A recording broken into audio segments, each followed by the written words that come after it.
né, com vontade, sem medo. Então, essa é a importância da gente ter essa noção para onde a gente vai, como é que é a transcendência, como, o que, que vai acontecer, para a gente realmente se dispor e estar sem medo nessa transferência. Então, foi mais ou menos isso, mas se o Prabhu quiser, que eu entendi, se o Prabhu quiser complementar, Hare Krishna. Muito bem. Olha, hoje nós vamos, né, a gente não vai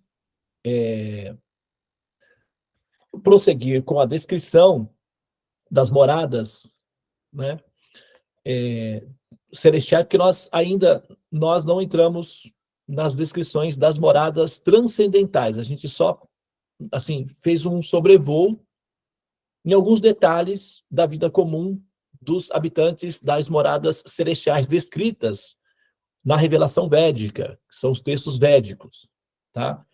Lembrando que a revelação védica é uma revelação, ela é trazida para a humanidade a partir da civilização chamada Vedas ou Devas, tá? E existem três sistemas, três formas de introdução do aculturamento das colônias humanas ou da fecundação nas colônias humanas por parte das civilizações védicas ou devas do conhecimento védico, tá? Então, eu quero dar aqui apenas trazer de volta, né? Porque o que nós vamos fazer hoje é responder perguntas, tá? Então foi feita uma descrição e agora surgiram as perguntas e a gente vai dar atenção às perguntas para prosseguir, tirar as dúvidas. Nós vamos exaurir as dúvidas conceituais que tiverem sobre esses temas e a gente vai passar para frente, tá? Não percam a oportunidade de fazer perguntas, tá? A suspeita de que isso se trata de mitologia ou de abstração é uma suspeita infundada. Todos os nossos conhecimentos são racionais e demonstráveis do ponto de vista pragmático. Então, é uma oportunidade que você tem de compreender as coisas como elas se dão. Eu vou dar um exemplo muito simples de que essa minha fala aqui não é sofismo e nem meramente ilustrativo. Eu vou dar uma demonstração agora racional, pragmática, de que o que nós falamos procede enquanto informação e não como exercício de religião. É diferente, são coisas diferentes. O exercício da religião é um fenômeno intuitivo que as almas têm na tentativa de compreender o absoluto. Então, elas rastreiam alguns fragmentos e, a partir desses fragmentos, elas criam sistemas de religião. Isso ajuda elas a terem uma referência de norte para onde elas devem ir. Mas, em muitos casos, as descrições são imperfeitas. Tá? Isso são experiências de religião, intuições. As descrições que são informações, elas são diferentes. Tá? Elas têm precisão e consistência mais assim, observável, vamos dizer assim. Tá? Muito bem. Então, eu vou dar uma explicaçãozinha aqui, vou dar uma pequena referência de como é que isso funciona. Tá? Muitas pessoas falam, né, de alienígenas e de ETs e tal, e dão descrições, etc, etc. Mas nada muito assim palpável, né, que você possa olhar e dizer, não, isso é um vestígio alienígena, né? E eu agora vou fazer só que quando nós falamos de civilização védica, nós estamos falando de uma civilização de fora da Terra, de uma comunidade de fora da Terra, que eventualmente interage com a humanidade e deixa fragmentos culturais aos quais nós consideramos ou aos quais nós nos utilizamos. Por exemplo, nós estamos falando aqui a língua chamada portuguesa, que vem do galego e tal, da Galícia, daquela região ali, que é uma mistura de espanhol com português e tal, etc, etc. Tá? Só que nas nossas palavras está cheia de terminações dos gregos e dos romanos. Então, ocorre uma miscigenação ou um aculturamento, uma fecundação das línguas nativas de outra língua que predomina devido a uma influência cultural. Por exemplo, os romanos influenciaram culturalmente os ingleses, os alemães, os europeus, de modo geral, onde se prevaleceu a cultura romana. E a América Latina foi colonizada pelos europeus. Logo, nós falamos reminiscências do Império Romano. Isso é fenômeno de aculturação ou fecundação cultural. E nós utilizamos desses recursos, e para nós não é um problema, porque isso é funcional, a gente consegue, enfim, levar a nossa vida prática com base nessas reminiscências culturais que foram adquiridas do Império Romano. Tudo bem, né? Não tem problema nenhum. Então, fecundação cultural ou aculturação não é um problema, necessariamente. Só que essa cultura que nós utilizamos aqui veio de fora, veio da Europa, né? E muitas vezes também nós nos alimentamos de cultura atual que vem de fora, dos americanos, dos franceses, dos italianos, principalmente música, por exemplo, nós consumimos muita música americana. E isso é um fenômeno de aculturação, né? Filosofia, basicamente a filosofia vem dos franceses ou dos alemães. Basicamente, nós consumimos esse tipo de filosofia, né? E por aí vai. Isso é aculturação. Agora, vamos, né, assim, pegar o exemplo de como é que seria um vestígio de aculturação que viesse de uma civilização de fora da Terra. Será que a gente teria algum vestígio? Nós teríamos algum... porque se a gente rastrear a nossa língua, a gente vai ver que muitas palavras vêm dos romanos ou dos gregos. É fácil de fazer, né, por análise etimológica da raiz das palavras, a semântica e tal, a gente consegue rastrear facilmente, né, muitos vestígios de aculturação greco-romano nas nossas estilos de vida, nas nossas palavras, na nossa forma de comer, etc. Agora, seria possível rastrear alguns elementos que pudessem identificar fecundação cultural de fora de uma civilização que viesse de fora da Terra e tivesse uma interferência na Terra? Seria possível? Vamos ver. Os cientistas mais renomados ou os mais atualizados se utilizam de um recurso absoluto para se comunicar entre si, e não é a língua, tá? As línguas, normalmente, elas morrem com o tempo, tá? Não tem nenhuma língua no planeta Terra, a não ser, eu vou deixar apenas uma separada, que eu vou falar dela já já, mas as demais línguas humanas, todas, absolutamente todas as línguas criadas pelos humanos, pelo exercício humano, pelo desenvolvimento intelectual humano, absolutamente todas as línguas da humanidade já entraram em extinção, ou estão em vias de se extinguir. Atualmente, no planeta Terra, tem pelo menos 16 línguas faladas que estão em extinção. Aqui no Brasil, por exemplo, tem as línguas indígenas, estão todas em extinção. Mas tem países inteiros na Europa, principalmente nos Balcãs, que a língua está entrando em extinção devido à globalização cultural e à fecundação do inglês e das miscigenações. Tem línguas inteiras entrando em extinção. As línguas entram em extinção com muita facilidade. Por exemplo, o português falado pelo Pero Vaz de Caminha na carta, por exemplo, é um português absolutamente assim, não absolutamente, mas muito diferente do português que nós falamos hoje. E possivelmente dentro de 100 anos, a forma como nós falamos agora vai ser um português arcaico do ponto de vista daqueles que falarão daqui a 100 anos. Tá? Então, as línguas, assim como todo fenômeno biológico baseado em estruturas de carbono, entram em entropia rapidamente. As línguas humanas também. Onde está o copta falado pelos egípcios? Cadê a língua dos sumérios? Os assim chamados, né, lemurianos, atlantes, os incas, os maias, os babilônios. Onde estão as línguas faladas por esses povos? O inglês falado por Shakespeare tem que ser traduzido para ser entendido pelos próprios ingleses.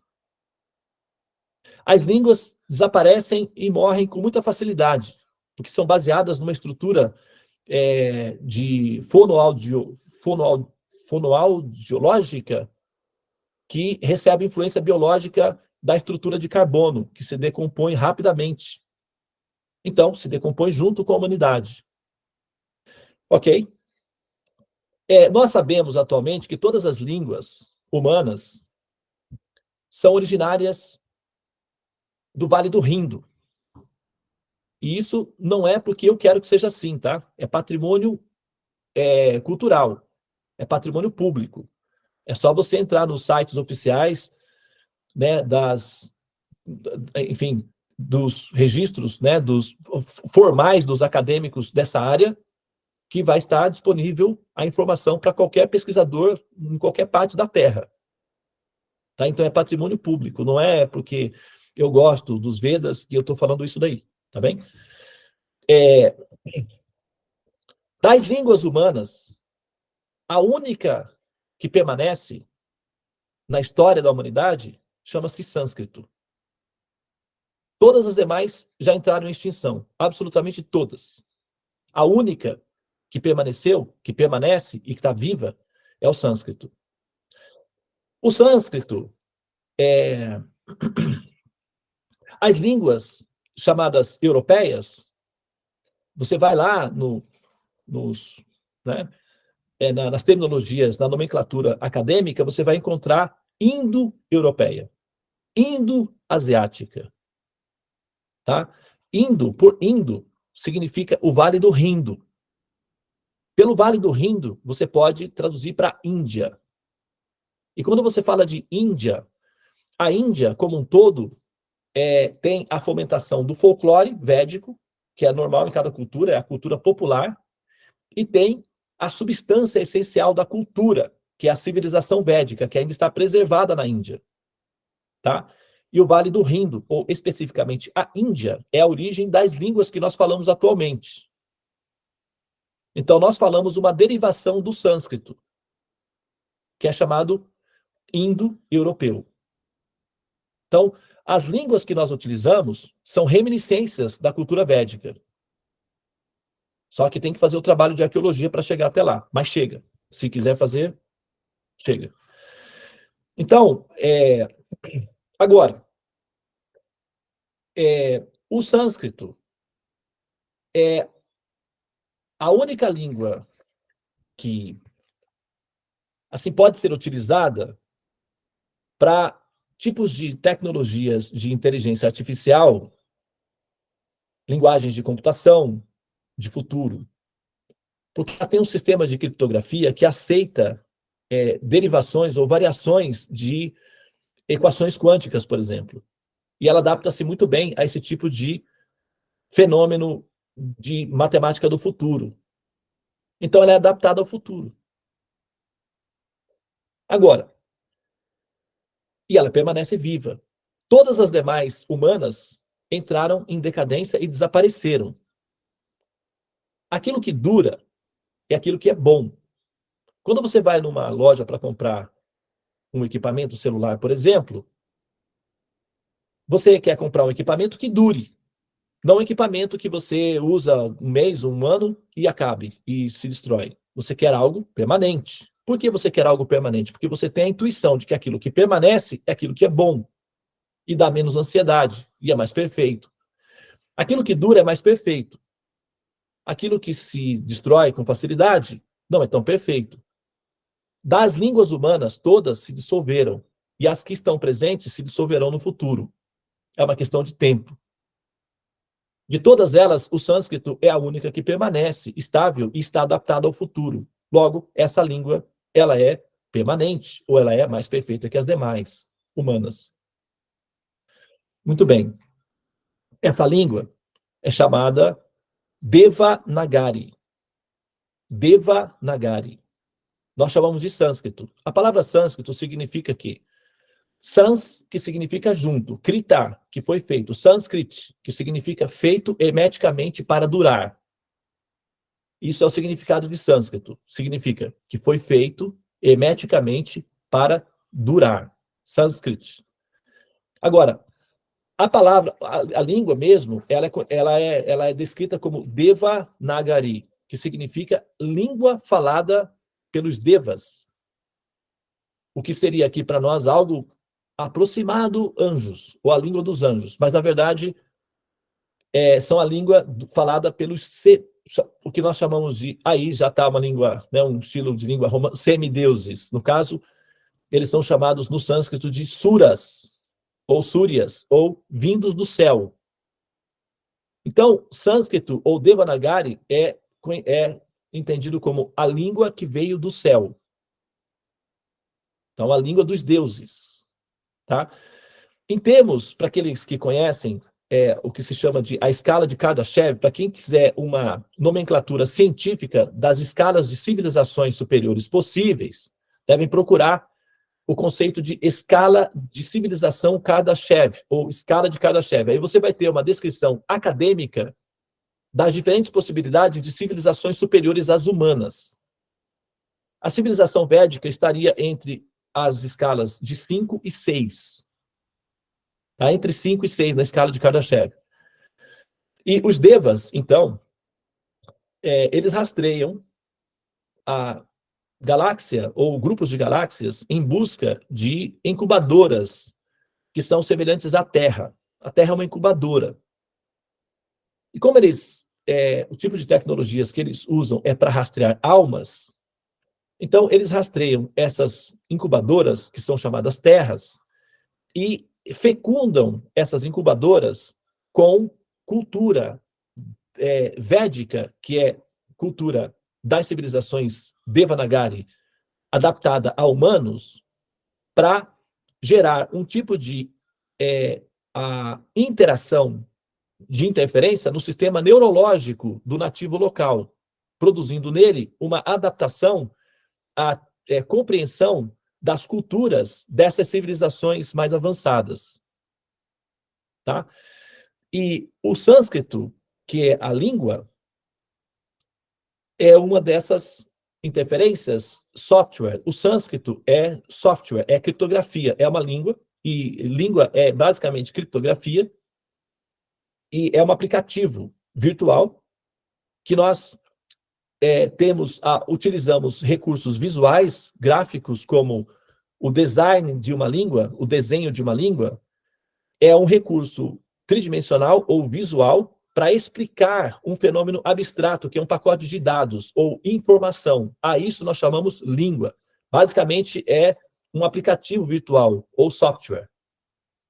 Então, quando na escola a professora diz, agora vamos aprender o abecedário. Então, o que a professora está fazendo? Ensinando criptografia para as crianças. E cada letra ou design descreve um pacote de dados, que é uma informação. Então, ela está fazendo a instalação de um programa, de um aplicativo, software, no processador da criança, de maneira que o processador vai aprender a como quebrar códigos criptografados e reunir dados para gerar um pacote de informação sofisticado, que é o que nós chamamos de raciocínio ou língua. Basicamente, é a instalação de um programa, é um aplicativo. Mas isso funciona muito bem. O sânscrito é um aplicativo, tá? É uma criptografia. E esse aplicativo, ele foi, então, introduzido na humanidade no início do processo de civilização da humanidade. E, a partir daí, esse aplicativo se espalha por toda a humanidade. Então, toda a humanidade fala uma derivação do sânscrito. As línguas nativas dos indígenas, aborígenes ou civilizações, etc., tendem a desaparecer com o tempo e prevalece essa fecundação cultural. O latim é uma derivação do sânscrito. Indo-europeu. As línguas indo-europeias, indo-asiáticas. O Vale do Indo espalha para o restante da humanidade esse aplicativo que vai se espalhando gradualmente e produzindo essa aculturação. Outro vestígio dessa civilização quando a professora, na sala de aula, chama os alunos a atenção e diz: crianças, agora vamos aprender a somar. Hoje é aula de matemática. Vamos aprender a somar. Né? Quando ela fala, vamos aprender a somar, ela está falando um mantra védico, Soma, que significa lua, assimilação. Soma é uma palavra em sânscrito, que significa aquilo que produz assimilação. Então, ela está ensinando tecnologia védica. Então, ela pega os numerozinhos lá. 1, 2, 3, 4, 5, 6, 7, 8, 9, 0. Aí, até a década de 60, os professores diziam, esses são os algoritmos arábicos. Eles vieram da Arábia, com os fenícios. Tem os algoritmos romanos, que os romanos inventaram, mas que não durou muito, porque não era consistente para fazer cálculos abstratos. Eles eram analógicos, então foram substituídos pelos algoritmos arábicos, porque os árabes sabiam matemática melhor que os romanos. Passa o tempo, os acadêmicos investigam melhor e dizem, infelizmente, estávamos errados. Esses algoritmos não foram os árabes que criaram. E quem criou, então? Os hindus. Eles que criaram. Aí volta novamente. Atualmente, a linguagem dos acadêmicos não é algoritmos arábicos, mas algoritmos indo-arábicos, ou seja, vindos do Vale do Indo. Aí você pega o Vale do Indo, onde é que fica? Aí você vai lá. Basicamente o que eles estão dizendo da Índia. Tá? E a matemática é um tipo de a criptografia que permite interações metafísicas. Tá? Por exemplo, quando nós usamos matemática abstrata, porque a matemática védica é a única que permite cálculos de integrais ou cálculos sofisticados que podem prever, por exemplo, buracos negros. A gente não conseguiria jamais fazer isso com o tipo de matemática usada pelos egípcios, nem tampouco a matemática usada pelos romanos. Só dá para fazer isso com matemática védica. Então, esse tipo de... quando a gente pega, por exemplo, os cientistas utilizam matemática para ver um átomo. Um átomo é uma entidade existente, porém, fora da dimensão, da tridimensão. Ele é um objeto, uma entidade fora da dimensão a qual nós estamos acostumados a lidar. Então, com matemática, nós podemos ver dimensões que os nossos olhos, o nosso sistema operacional normal não vê. A matemática é um tipo de linguagem que pode ser entendida por qualquer civilização, de qualquer nível. Com o tempo, ela aprende-se. Por exemplo, nós tivemos um tipo de software. Atualmente, os cientistas criaram um equipamento que dá para se comunicar, pelo menos de forma rudimentar, com as baleias, por exemplo. Eles registraram todos os sons das baleias e traduziram.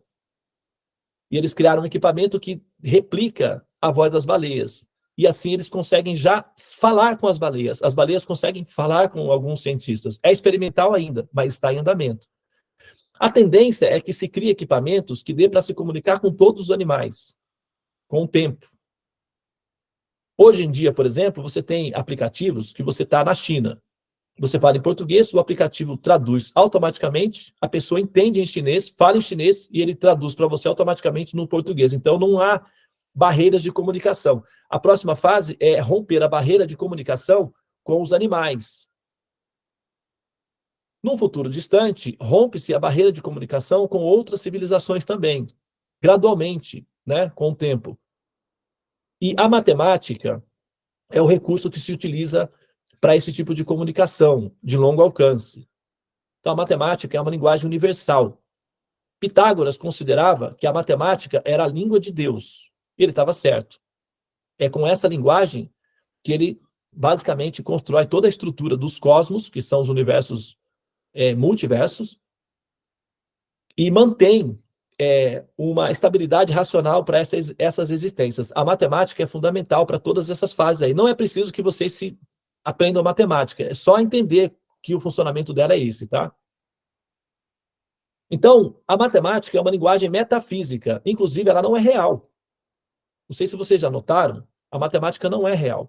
Ela é realidade virtual. Ela é um aplicativo. Onde está a matemática? Você já viu a matemática alguma vez?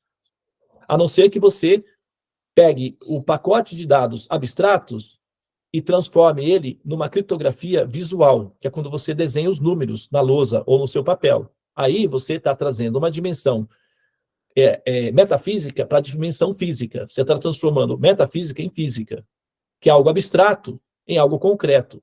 Isso é pragmático, mas não significa que a matemática é real do ponto de vista tangível. Ela é um aplicativo virtual. Ela não existe em termos da sua tangibilidade. Ela é virtual, mas ela funciona muito bem. E quando nós aprendemos matemática na escola, basicamente o que está sendo feito é que um download está sendo feito pelo nosso processador. O nosso cérebro, ele fica formatadinho para fazer downloads sofisticados a partir dos 7 anos de idade. 6 anos, 7 anos de idade, ele já está completamente formatado. Até então, ele está fazendo downloads dos drivers básicos que permite ele saber diferenciar entre cheiros, entre cores, para sobreviver. Depois, ele começa, então, o jogador toma domínio do equipamento e ele passa, então, a fazer downloads de outros tipos de softwares ou drivers mais complexos, sofisticados. Então, é onde ele aprende a escrever, a interpretar as horas, a fazer contas de matemática, e isso são downloads que são baixados no processador. Nós chamamos isso de aprender. Tá? Então, só que, veja bem, olha só que coisa curiosa. Esse tipo de matemática, com essa criptografia que nós utilizamos, 1, 2, 3, 4, 5, 6, 7, 8, 9 e 0, foi estabelecida ali no Vale do Rindo há mais ou menos um pouco mais de 5.000 anos. Agora, vamos lá. E vamos voltar atrás, há 5.000 anos atrás. E vamos numa nave espacial e vamos lá no Vale do Rindo, há 5.000 anos atrás, vamos olhar como era a vida no dia a dia das pessoas. Basicamente, era uma comunidade rural, uma grande comunidade rural, com alguns centros acadêmicos, mas 99% era rural. Então, uma civilização, até hoje a Índia é assim, 80% rural, 70% rural. E todas as comunidades humanas, num passado remoto, eram basicamente rurais. Né? Então, ou feita de tribos coletoras. Numa civilização em que você tem um grande contingente de pessoas preocupadas em plantar para comer, para sobreviver, para viver, ou para simplesmente viver confortavelmente, o que predomina são as tecnologias de produção de alimentos, tá? As descobertas da produção de alimentos, etc. Então, numa civilização assim, num grupo de pessoas assim, considerando-se que dentro de um processo histórico de 2 milhões de anos, você tem aí os 400 mil anos, os últimos 400 mil anos de predomínio do Homo sapiens, basicamente. Né? Do Homo erectus, aí vem o Cro-Magnon, o Neandertal, o Homo sapiens e o Sapiens sapiens, que é o que nós chamamos atualmente. Mas, dentro do processo de evolução, a organização é em volta de como produzir alimentos para sobreviver.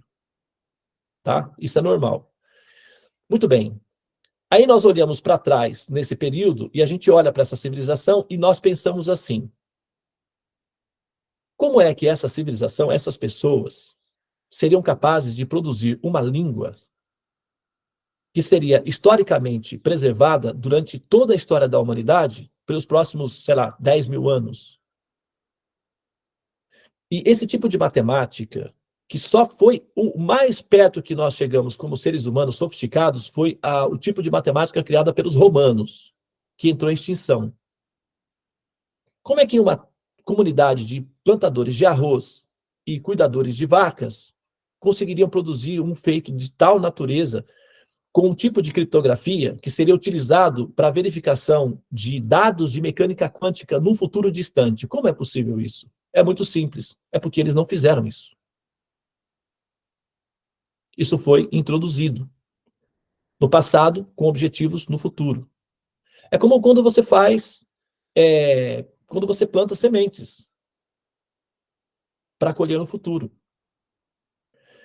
Então, imagina agora nós, por exemplo, que esse tipo de matemática que nós utilizamos não é uma matemática criada, produzida pelo esforço intelectual humano.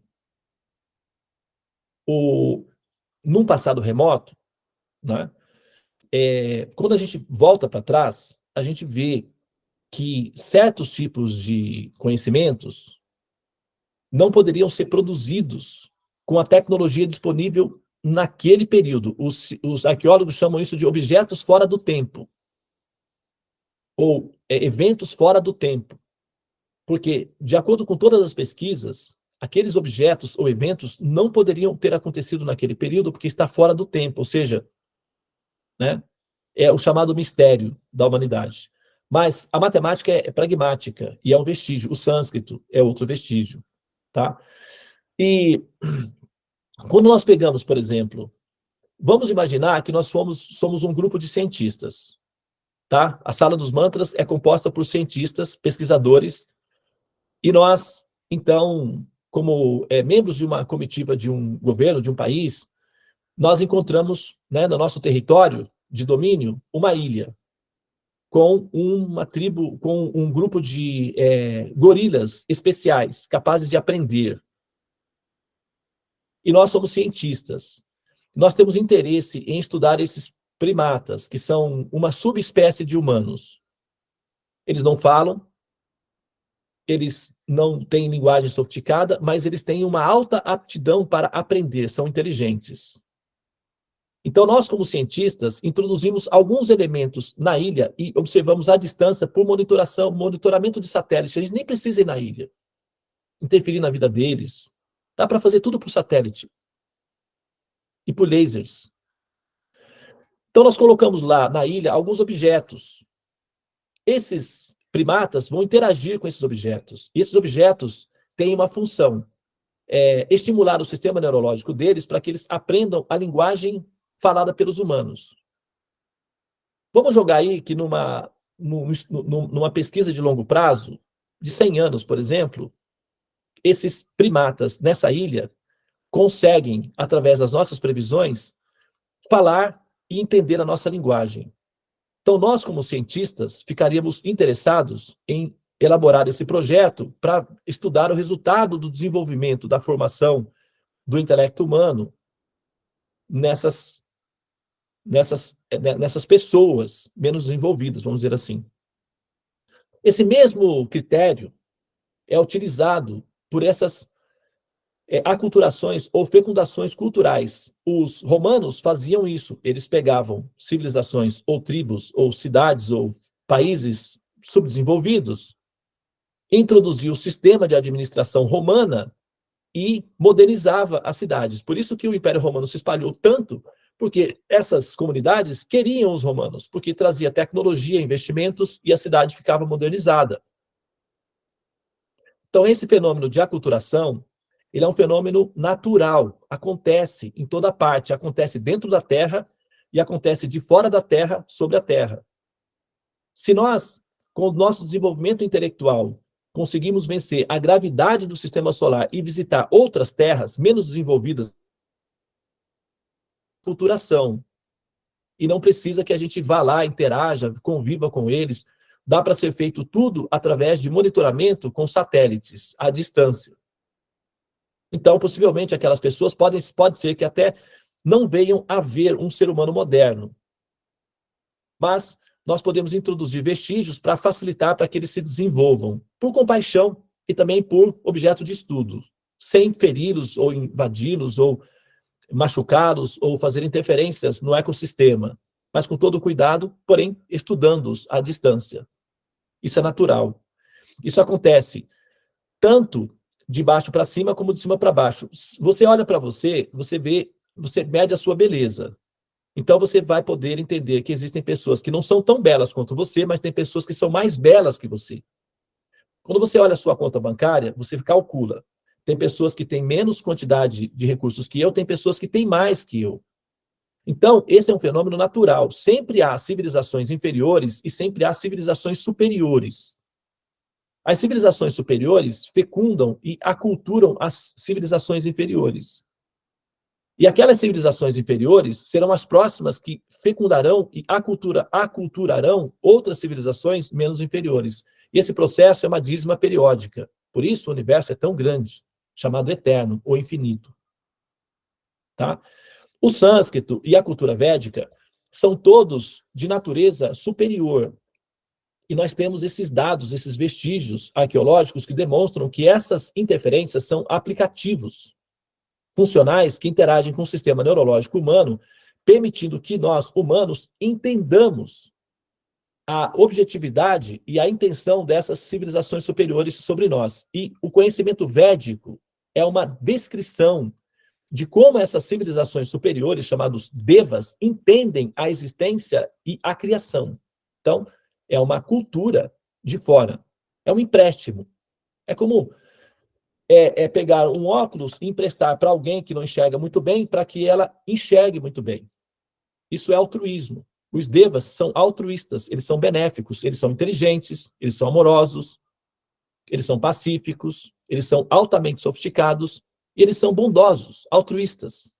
Eles querem ajudar os humaninhos a se desenvolverem a ponto de serem capazes de resolver os seus problemas técnicos e terem vidas pacíficas, sem doenças, sem conflitos sociais, sem ignorância. Demora um pouco, mas normalmente eles conseguem transformar uma terra inferior numa terra estável. E com isso, os seres humanos conseguem resolver os seus problemas de saúde, de doenças, e passam a ter uma vida parecida com a vida dessas civilizações superiores. O problema tecnológico do corpo também pode ser resolvido com uma extensão de conhecimento que no futuro as pessoas poderão viver muito mais tempo e as mortes não serão traumáticas, desesperadoras como as que são atualmente. Serão todas de forma suave. O problema da morte também vai ser resolvido no futuro. Poderá ser previsto a desintegração, acidentes, essas coisas todas que acontecem atualmente serão eliminados no futuro. Então, os processos de falecimento serão suaves, todos perfeitamente administrados, num futuro distante. Mas normalmente é assim que é. Por quê? Imagine que nós, por exemplo, no Brasil, temos uma civilização de nativos, que não tem televisão, não tem vacina, não tem cadernos para estudar. O que o governo faz? Introduz esses recursos para que aquela comunidade se aproxime do ideal de vida que os demais brasileiros têm, que é sofisticado, que tem recursos. O governo não vai deixar, pelo menos um governo justo, uma comunidade passar necessidades, simplesmente por preservação cultural. O governo vai tentar preservar a cultura e oferecer recursos para que aquelas pessoas tenham a mesma dignidade que os outros habitantes da terra, ou do país, no caso, né? É assim que os governos justos fazem com suas tribos nativas. Semelhantemente, as civilizações devas, elas não têm intenção de dominar, de explorar, de maltratar, de machucar os humanos. Elas simplesmente introduzem sistemas inteligentes que auxiliam os humanos para resolver os seus problemas locais e terem qualidade de vida, com dignidade. Porque eles são bondosos. Eles são chamados devas, seres bondosos, pacíficos e do futuro. E a revelação védica não é uma criação humana. Nós não inventamos isso.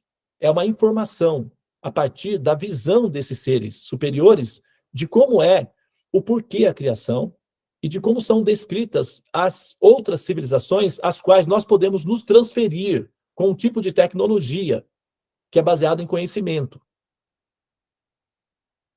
Tá? Então, as civilizações superiores são oferecidas também às almas que estão maturando nas fases humanas. Mas, ao mesmo tempo, o conhecimento pragmático permite que as almas que estão na fase humana também possam utilizar esses conhecimentos para resolver a questão humana, do problema do abastecimento de alimentos, da saúde, da convivência social, da ética, da moralidade, em todas as fases, para melhorar a condição da existência humana. Entretanto, também é oferecido para aquelas almas que querem se transferir para essas civilizações superiores, as devas, os recursos mediante os quais elas poderão fazê-lo.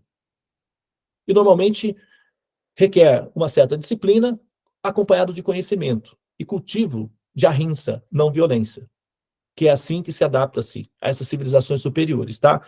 Então, eu estou falando isso daqui apenas para deixar bem claro que isso não é uma experiência psicodélica, um esoterismo abstrato. São informações, é diferente de exercício de religião. Então, aqueles que entenderem a diferença entre um exercício de religião esotérico abstrato de uma informação de precisão, saberão a diferença entre uma e outra e poderá optar entre uma coisa e outra, tá? Então, eu só quero deixar bem claro que essas informações que nós estamos dando não é exercício intelectual humano, são informações de precisão. E aqueles que aproveitarem essas informações poderão se emanciparem.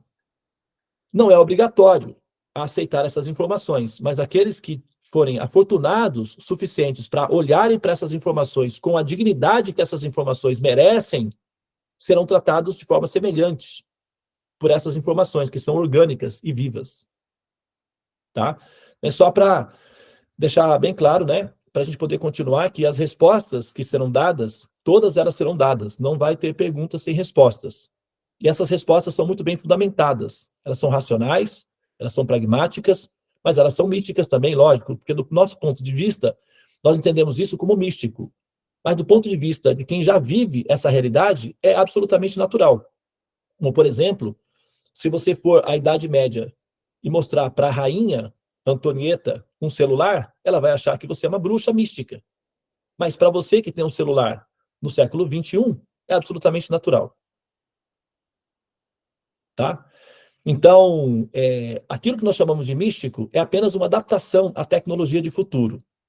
Mas os conhecimentos védicos, para nós, têm o aspecto místico. Porém, na medida em que você vai se adaptando a eles, você vai percebendo que eles são naturais. Só que eles são do futuro. Apenas isso. Tá? Muito bem. Então, agora eu vou responder, então, feito essa contextualização, eu vou, então, fazer, tá, a resposta da primeira pergunta, tá bem, Suamini? Então, eu vou pedir que você, por favor, faça a primeira pergunta novamente. Tá bom, só um minutinho.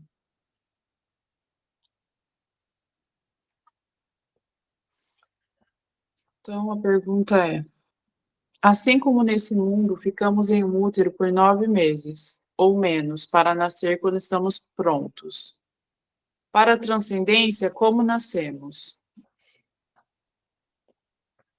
Então, nós falamos, né, sobre isso daí, acho que foi, né, na última aula, se eu não me engano, nós falamos sobre isso daí. Mas Na verdade, eu até, da outra vez, eu falei, eu vou falar todas as perguntas, eu sei que você já comentou sobre a flor, mas se você tiver alguma coisa para pôr a mais, para colocar mais, aí fica a Então, critério. eu só vou realçar porque essa pergunta, como nós nascemos, no meu entendimento, não tem a ver com a forma técnica que se nasce. Mas a pergunta é uma curiosidade. As pessoas fazem amor para gerar filhos, entende? Existe essa relação, porque nós temos o conceito popular de que as almas não possuem tonalidades sexuais. Que na medida em que o ser evolui, ele vai virando cada vez mais plasmático. Então ele vira um plasma, uma espécie de, né, ameba consciente, assim, sem forma, sem sexualidade, sem nada. Isso é uma ideia, é uma teoria, uma hipótese de evolução que ficou mais ou menos comum, porque é algo que, né, assim, comumente se tem como, né, definitivo, mas é apenas uma hipótese, tá? De que as almas não possuem forma e não possuem tonalidades sexuais. Isso é uma teoria que ela não é compatível, ela não é muito precisa. Ela funciona na primeira instância para inspirar as pessoas a se tornarem luz, mas depois elas geram vários problemas conceituais que não são sustentáveis do ponto de vista de uma observação de precisão, tá? Um dado muito simples é que as almas, na verdade, elas são bipolarizadas, elas possuem as duas sexualidades. A sexualidade não é um problema meramente biológico para a reprodução. A sexualidade é intrínseco ao prazer de viver a experiência erótica. Não tem a ver com meramente biológico, tá? Ela é metafísica. Inclusive, ela gera efeitos muito positivos do ponto de vista da saúde mental, né? Agora, nesses ambientes, na transcendência, já nos planetas celestiais, a questão da sexualidade não é um pecado, entendeu? Não tem o conceito de pecado. Nas fases humanas, esse conceito de pecado ele é introduzido porque existe violência, tá? E os homens, normalmente, praticam violências contra as mulheres para poder ter o desfrute da sexualidade em si. E como a natureza, na fase humana, é um pouco, assim, brutal, porque se você olha na natureza, os machos, eles são meio brutos, né, com as fêmeas, e eles fertilizam várias fêmeas e abandonam todas, e raramente ficam com uma delas. Então, essa natureza biológica também alcança um histórico, uma memória ancestral vinda dos animais. Então, ele é biologicamente animal, no impulso biológico, e ele tem vestígios conceituais de futuro, que é quando ele está se tornando humano. Então, normalmente, ele vai fazer violência contra as mulheres para obter, né, o seu desfrute sexual em si. O recurso de colocar isso como um pecado tem muito mais a função de refrear o impulso compulsivo obsessivo do ser humano pelo prazer sexual na fase humana, tá? Não é necessariamente porque ele é pecado, é porque ele desenvolve compulsão. Como os seres humanos são meio como frágeis ou vulneráveis a compulsões, ele fica então motivado compulsivamente pela vida sexual, e isso o torna absolutamente concentrado nesse aspecto, impedindo que ele desenvolva outras faculdades psicológicas ou intelectuais mais refinadas para a elevação do espírito, comprometendo assim o progresso. O recurso normalmente que é utilizado é introduzir a ideia de inferno ou de pecado para refrear essa compulsão prejudicial para o desenvolvimento do espírito. Então, ele tem que aprender pelo conceito do pecado e tal.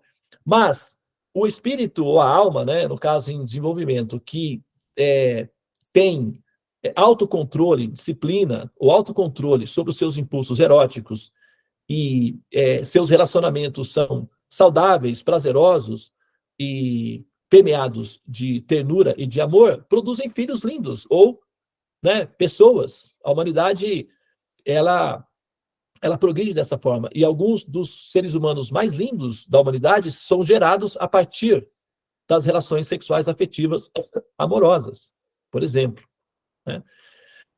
Tem uma história dos pais Zélia Martin e Luiz Martin, se eu não me engano, os pais da Santa Teresinha de Jesus, da Santa. E a Santa Teresinha de Jesus era irmã de outra santa, a Paulinha, né? A Madre Paulinha. E eram duas irmãs santas. E esse casal, Zélia Martin e Luiz Martin, se eu não me engano, é algo assim, tá? Novamente. Mas eles queriam ser, ela queria ser freira e ele queria ser padre. Só que eles não foram aceitos no convento porque eles não eram alfabetizados. Então eles não foram aceitos. Aí a opção foi que eles, né, se casaram. Mas como eles queriam ser padre e freira, eles então optaram pelo celibato na família. E eles praticavam celibato. Então eles eram padre e freira em casa. Quando eles falaram isso para um frei, para um padre, o padre disse não. O relacionamento amoroso de um casal não é pecado, é sagrado. Vocês podem fazer amor, sim. E tá tudo bem, não tem problema nenhum. Nós falamos que é pecado para refrear a fúria do apetite sexual daqueles que são violentos. Vocês não são assim. Aquilo que é veneno para um é remédio para outros. Para vocês, fazer amor não é pecado, é sagrado, é divino, purifica vocês. Divirtam-se, relaxem, curtam a vida. E assim foi feito. Eles então relaxaram, fizeram amor, e desse relacionamento afetivo amoroso surgiram duas santinhas. A madre, a Terezinha, Como é o nome? Ai, me fugiu da cabeça agora. É a Madre Terezinha do Menino Jesus. Quem souber aí, por favor, me fale novamente, porque eu confundi o nomezinho dela. Uma menina totalmente mágica que virou uma santinha. E a irmãzinha dela também. E foi fruto do relacionamento afetivo amoroso de um casal. Então, o ato de amor e de experiência erótica não é pecado. A compulsão, a fúria, a violência, assim, o exagero da agressividade nessa direção é que torna o ser humano envolvido com isso animal, bruto, biológico, irracional, violento, contaminado. E é isso que é o processo em si, é para refrear essa compulsão que o ser humano tem, tá? Se você está olhando para dentro de um ambiente transcendente, né, um ambiente superior, como, por exemplo, nos planetas celestiais, onde, por exemplo, a configuração desses ambientes é que os casais, eles são apaixonados entre si e não há, por exemplo, no histórico do sistema processual ou de impulsos emocionais dos seres aí, o interesse, por exemplo, de um homem por outra mulher. E ele não sente carência também só porque tem uma, muito pelo contrário, uma é infinita. E por ser infinito, é suficiente para produzir nutrição infinita no casal. Então, eles são infinitamente apaixonados um pelo outro. As demais mulheres, para um homem de um planeta celestial, numa sociedade védica normal, são irmãzinhas queridas. Ele não sente impulso, libido pelas outras mulheres. Ele entende que elas são todas lindinhas, são todas lindas.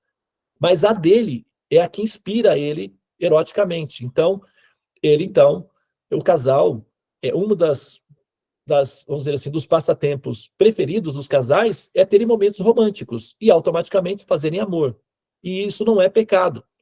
As almas, na medida em que elas vão evoluindo, elas não perdem a sexualidade, elas refinam a sexualidade para uma direção ou para outra. Tanto é que na fase humana, as almas elas ficam trocando de sexualidade para saber qual delas ela se adapta mais. Uma vez que descobriu qual é, fica assim indefinidamente.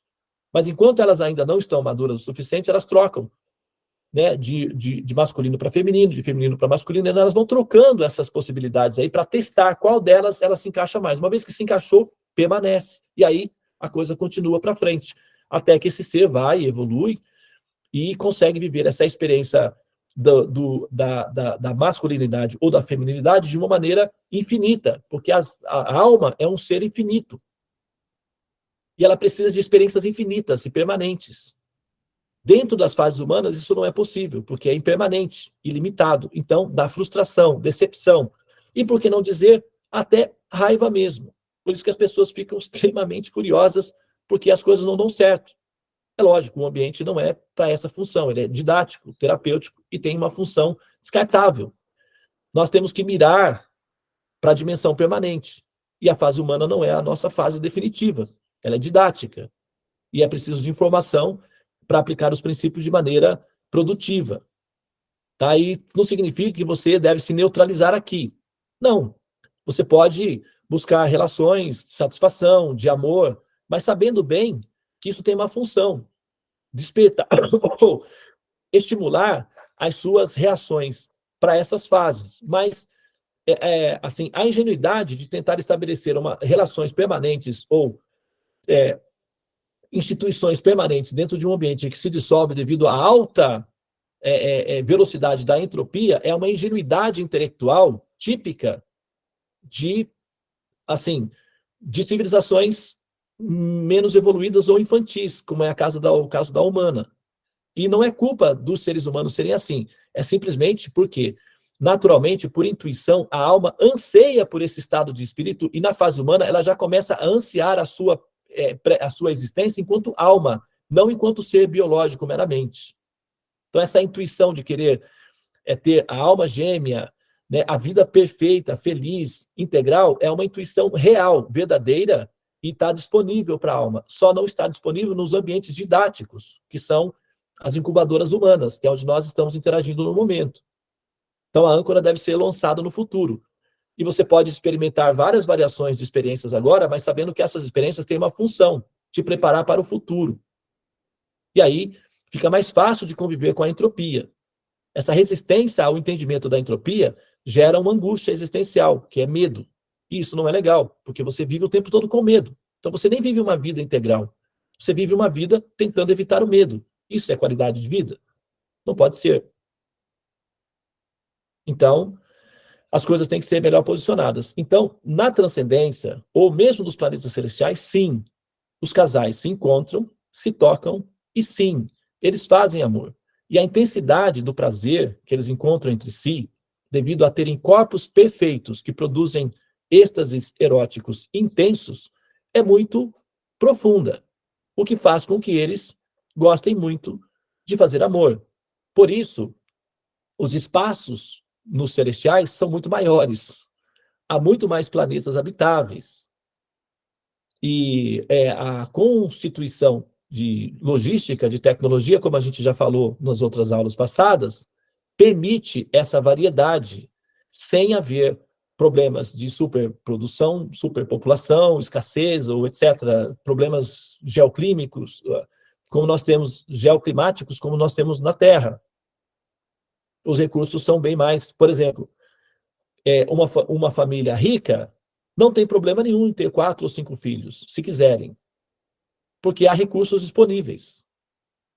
Numa família de classe média ou classe média baixa, isso já complica muito. Então, num ambiente celestial, onde os recursos são praticamente ilimitados, ter muitos filhos não é um problema. Fazer amor, menos ainda. E, bom, então, a curiosidade de como as pessoas se encontram e realizam as suas funções são as mesmas que as humanas, só que com a diferença de que a entropia é quase zero, o que dá uma sensação de bem-estar e segurança permanente. E sim, as meninas ficam ligeiramente grávidas. Né? Tem uma música, acho que era um grupo chamado Kid Abelha, que falava assim, a menina cantava, acho que não sei se é esse grupo, mas ela falava, mamãe, eu acho que estou ligeiramente grávida. Então, as meninas celestiais ficam ligeiramente grávidas. Elas não ficam com uma barriga enorme, como uma bola, que eu acho que é até bonitinho também, mas não. Elas ficam levemente salientes. E elas emitem o perfume da condição de bem-aventurança em que elas estão impregnadas. E os bebês nascem. Mas a forma como eles nascem, o prazer que se experimenta, não há dor, não há sangue, tudo isso já foi explicado nas aulas anteriores, mas nasce de forma natural. Ok? E elas nascem exatamente de duas formas, como consequência de intercâmbios diretos ou simplesmente como fecundação por flores. Elas nascem de flores. Normalmente, o que nós temos aqui mais próximo são flores de lótus, que é o que normalmente se demonstra, se pareia, né, esses nascimentos através de flores com a flor de lótus. Inclusive, né, para quem está acostumado, está ouvindo falar sobre Shrimati Radharani, quem está no grupo, né, do Krishna Lila, que se acostuma a ouvir falar sobre Shrimati Radharani, sabe que uma das versões de como ela apareceu aqui foi nascendo de uma flor de lótus, né? E isso é muito comum, tá? Agora, foi feito a pergunta, se eu não me engano aí, por que que as mulheres ou né, as mães não podem ter centenas de filhos e tal, assim, impregnando-se, né?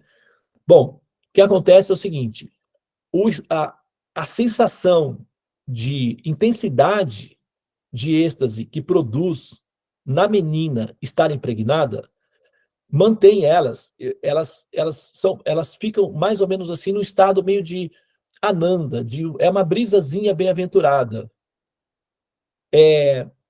Se elas têm, porque elas normalmente têm um filho só cada vez, né? Como as mulheres humanas, não tem esse processo de ter muitos. Por quê? Um habitante, um ser que vai nascer ali nos celestiais, é uma alma liberada. É uma alma que já passou por todos os processos anteriores e se tornou uma alma liberada. As almas liberadas, elas são saturadas de Ananda. Elas produzem uma potência imensa de Ananda. Então, quando uma mãe celestial recebe um filho, uma alma, normalmente essa alma é uma alma muito piedosa e muito potente, então ela produz um estado de Ananda na mãe. Um estado de Ananda é como, por exemplo, quando você bebe, né? Se você bebe um pouquinho, você fica meio altinha, então você ri, você se diverte, você dança, você brinca, mas se você bebe mais, você começa a cair no chão, acaba a brincadeira para você, né? Então, né, quando elas estão impregnadas, elas estão, assim, nesse estado de espírito alegre, altinhas, meio numa brisazinha gostosa. Muito intenso, deixa elas incapazes de lidar com a realidade, porque o êxtase provocado vai fazer com que elas desmaiem o tempo todo. Então, a calibragenzinha de um bebezinho de cada vez é para manter essa estabilidade de consciência, porque senão elas não conseguem, assim, processar toda a intensidade do estado de bem-aventurança e não conseguem se locomover, fazer as atividades normais, não tem vida normal, porque ela vai entrar em choque de Ananda. O excesso de Ananda deixa ela inviável, incapacitada para as funções. Ela vai ficar simplesmente paralisada em estado de choque, em estado de Ananda. Então, isso não é provocado pelo ser que está interagindo com ela. Então, elas normalmente conseguem, né, assim, e a fase de fecundação é muito longa, é prolongada, é prolongadíssima, né? Então, assim, agora, algumas mamães, que isso não são todas que são assim, tá? São algumas que são mais intensas, que curtem mais intensamente o prazer de serem mamães, cultivam filhinhos, tanto no ventre, como também em jardins, que vêm pelas flores de lótus. Agora, os detalhes técnicos de como isso é feito, de como é que se faz, a gente pode colocar assim, vamos colocar que seria místico, tá? Assim como, por exemplo, para uma pessoa do século XIX mesmo, né? Não precisa nem da Idade Média, não. Se visse um bebê nascendo de proveta, chamaria isso de bruxaria ou misticismo. Nós chamamos isso de tecnologia. Então, a forma como eles fecundam as flores, para nós, seria o equivalente de místico. Para eles, é simplesmente uma questão natural de tecnologia desses ambientes. Tá? Mas existe essa possibilidade aí. Tá bom? Então, mas o método normal, mais utilizado, é realmente, né, assim, fazer amor. Tá?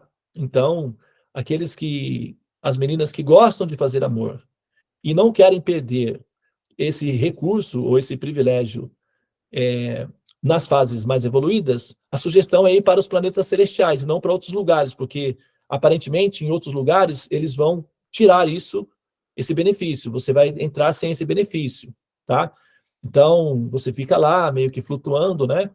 Como uma luz que flutua, e aí você perde esse benefício. E isso é uma opção, tá? Não é obrigatório, ok? Tá bem? Acho que a Ellen levantou a mão.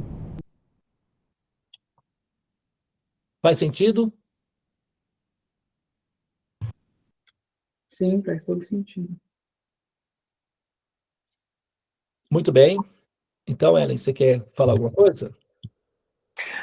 Sim, Prabhu. Primeiramente, gostaria de agradecer por todas essas informações e, se fosse possível, eu sei que, né, as perguntas são feitas anteriormente, mas durante a aula surgiu uma dúvida sobre é possível a viagem no tempo? A viagem no tempo é totalmente possível. É preciso de tecnologia para isso.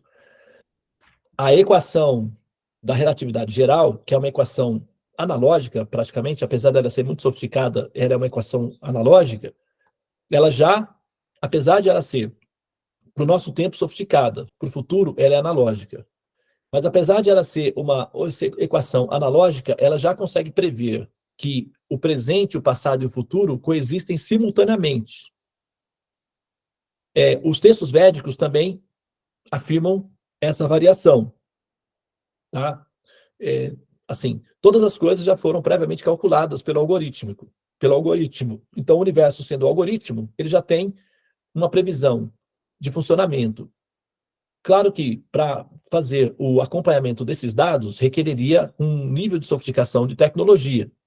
Mas, sim, é possível, sim. Inclusive, as civilizações de futuro não conseguem fazer viagens de longa distância se não puderem fazer dobras espaciais, que é praticamente um tipo de truque em que você pula no tempo. Isso é feito através de tecnologia. Senão, a distância que a luz demora para percorrer, por exemplo, daqui até na próxima galáxia, é uma distância inviável do ponto de vista prático para se viajar. Então, o que se faz normalmente com tecnologia são o que se chama de dobras espaciais, que são dobras no tempo. É um tipo de truque que se faz com o tempo. E é possível, já está previsto matematicamente que é possível. Agora, não tem tecnologia disponível para isso. Mas você sabe como são os seres humanos, né? Eles são bem danadinhos, então eles vão acabar encontrando um jeitinho aí. Né? Os seres humanos são inquietos. Eles vão acabar descobrindo uma forma. E descobre. E é assim que funciona essa terapia ocupacional. Né? É criado estímulos e os seres humanos vão atrás desses estímulos e na medida que eles vão buscando a conceituação prática desses estímulos, isso nós chamamos de evolução. Ok? Mas, então, eu acho que nós já, né, assim, sabe, esses assuntos, eles são, né, inesgotáveis. E a gente poderia ficar, eu, pessoalmente, não tenho, assim, nenhuma vontade de interromper, né, os assuntos, mas sei que vocês, né, apesar de ser sábado hoje, vocês têm as suas ocupações, né, tem o seu momento de lazer aí com a sua família, etc. E nós já estamos, né, num tempinho, assim, avançado, né, na nossa pesquisa aqui. São 8 horas e 46 minutos, né, quase 9 horas. E eu acho que nós começamos o nosso sadhana hoje às 5 da manhã, né? Nós temos uma sala, né, paralela de estudos. São 9 horas da manhã praticamente, são 4 horas que nós estamos tratando desses assuntos e a sensação que dá é que eu poderia ficar aqui mais 5 horas tranquilamente falando sobre isso. Assim, e é porque rejuvenesce. Esses tipos de interação é rejuvenescedor para o sistema neurológico, para os hormônios, para o coração. As células ficam pulando de alegria. E isso dá prazer. Mas a gente tem a nossa vida do dia a dia, né? Que tem que dar sequência, tá? Então, o que nós fizemos hoje aqui? Só para a gente finalizar, então. Nós fizemos uma contextualização, né? Só para tirar um pouco a ideia de que isso é apenas fomentações abstratas, dá um pouco mais de, né, realidade para o que nós estamos fazendo aqui, porque é muito tempo que a gente gasta investindo nisso. Então, para ser meramente, assim, só conceituações abstratas, eu acho que não é tão produtivo assim. Então, nós conceituamos o processo para tornar pragmático, para ser funcional para as decisões da nossa vida, para que a nossa experiência com a vida seja o menos impactante possível em relação aos medos e às ansiedades que nós sentimos. Então, é praticamente um remédio, né? E isso é prático, funciona, porque melhora a sua qualidade de vida, inclusive a sua saúde, né? Assim, física. Depois, nós fizemos uma pequena interação nas respostas. Nós não finalizamos as respostas. Então, esse processo, ele não tende a ser, ele não tem que ser rápido também. Ele não tem que ser, toma lá da cá e vamos acabar. Não é necessário. Vamos aproveitar que a gente está diante de uma oportunidade, explorar essa oportunidade o melhor que a gente puder. Por quê? Vamos imaginar que isso fosse meramente cultural. Ainda que fosse meramente cultural, você se torna um espírito mais refinado culturalmente. Então, não há perda nenhuma nesses processos. Porém, como nós descrevemos, não é meramente cultural. Trata-se de informações. E nós vamos lidar com esses temas do ponto de vista de informação, e não como exercício religioso ou de experiências psicodélicas, tá? Apesar de que, às vezes eu falo isso daí, né? O meu nome é Devananda, mas as coisas que eu estou ventilando para vocês não são devaneios, tá? Eu posso fundamentar cada uma das minhas palavras. Então, eu sei exatamente o que eu estou fazendo e para onde eu estou indo, e aqueles que conseguirem olharem para a direção para onde eu estou indo, vai se sentir seguro e tranquilo também. Não precisa necessariamente o tempo todo me seguir. Pode enxergar para onde eu estou indo, antes de chegar lá. É só preciso ter a boa vontade de adquirir os conhecimentos que permitem essa visão de futuro. Tá bem? Muito bem, e essa é uma decisão pessoal, então cada um tem o seu direito de tomar a sua decisão, tá? Muito bem, então eu acho que agora sim, né, nós podemos finalizar, não é isso, Somini? Sim, Fabio. Gratidão, Namastê. Namastê, Hare Krishna. Hare Krishna. Vou parar.